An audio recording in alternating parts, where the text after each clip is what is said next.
ऊपरी स्तर में। इसके अलावा यह मुख गुहा में, मुख गुहा, इसके बाद यह जीभ में पाई जाती है, जिह्वा, जिह्वा में पाई जाती है। इसके अलावा यह हमारी ग्रास नली, ग्रास नली में या जिसको हम इसोफेगस कहते हैं। इसके अलावा यह हमारी आहार नाल में पाई जाती है। कहां पाई जाती है? आहार नाल। इसके अलावा कहां पाई जाती है? यह हमारी रुधिर की नलिका, रक्त नलिका बोलते हैं, रुधिर की नलिकाओं में पाई जाती है। इसके अलावा ये कहां पाई जाती है? तो यह जो वायु कोष होते हैं फेफड़े में, या जिसको हम क्या बोलते हैं? फेफड़ा, फेफड़ों के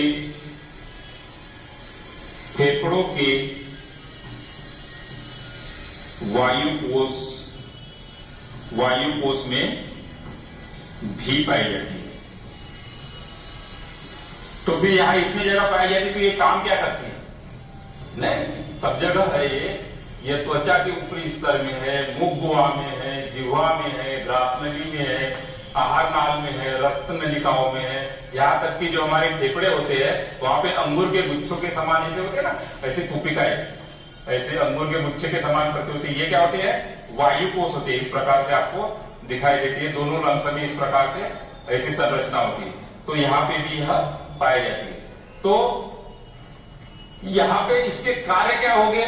इसका कार्य प्रमुख रूप से दो प्रमुख कार्य है। एक तो यह सुरक्षा का काम करती है और दूसरा यह विसरण में काम मदद करती है।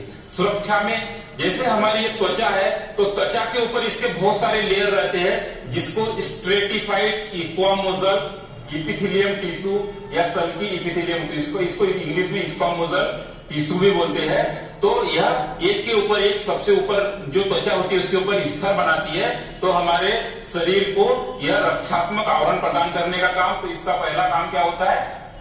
यह ऊतक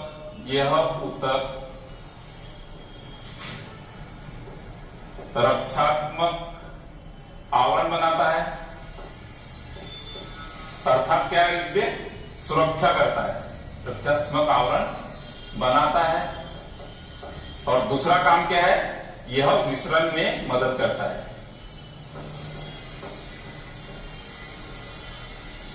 विसरण क्या होता है? देखा था, अधिक सांद्रता से कम सांद्रता की ओर जाते हैं पानी के अणु। हमने जब कोशिका पढ़ी थी तो उसमें विसरण की पूरी विधि, तो जो सांद्रता के अंतर के कारण पदार्थों का आदान प्रदान होता है, लेकिन किसके द्वारा? एक हमारे जीव हमारा शरीर में एक शरीर कोशिका आपस बाहर से किससे घिरी होती है? एक प्लाज्मा मेम्ब्रेन, जिसको हम कोशिका झिल्ली कहते हैं, जो कि सेमी परमेबल होती है। तो उस जैसे ये सारे संरचनाएं ये सभी कोशिकाओं की बनी हुई है। पहले हम कोशिका में वर्णन कर चुके हैं, हमारे शरीर में प्रत्येक संरचना जो है वह कोशिकाओं से मिलकर बनी होती है।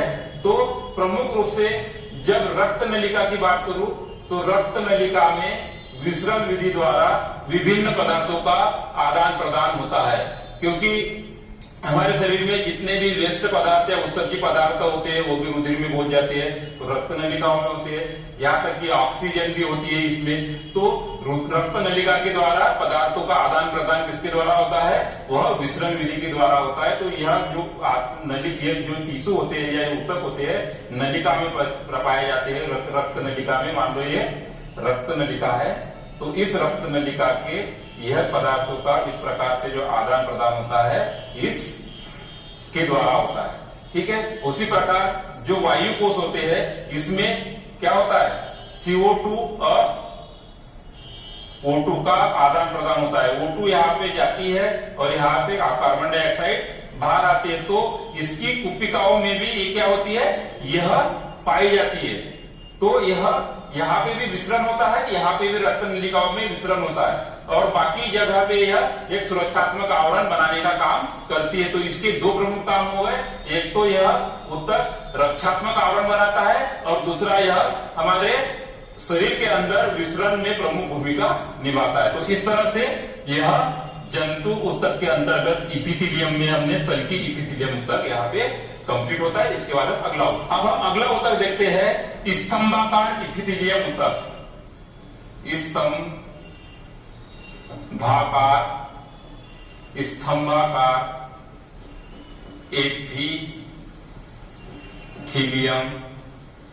एपिथेलियम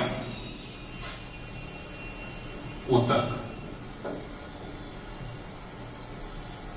स्तंभाकार नाम से क्लियर हो रहा है कि यह संरचना जो होगी स्तंभ के समान है। दिख रहे हैं आपको, छोटे छोटे ऐसे लग रहे हैं कि स्तंभ खड़े हैं, तो यह ऊतक स्तंभ के आकार की संरचना दिखाई देती है। ऐसा लगता है कि एक ही समान स्तंभ से सजे हुए यह आकृति है। एक ही स्तर में ऐसे लगता है कि यह स्तंभ एक के साइड में ये कैसे खड़े हैं, तथा इसके स्वतंत्र सिरे पे छोटे छोटे कुछ आकृतियां होती है जिसको रसांकुर या माइक्रोविलाई कहते हैं। यह माइक्रोविलाई का काम क्या होता है अभी हम देखते हैं। इसके अलावा इसमें केंद्रक, हर कोशिका में केंद्रक भी पाया जाता है। इसका कोशिका का, इस ऊतक का प्रमुख कार्य जो होता है हमारे शरीर में अवशोषण तथा स्रवण होता है। क्या होता है? अवशोषण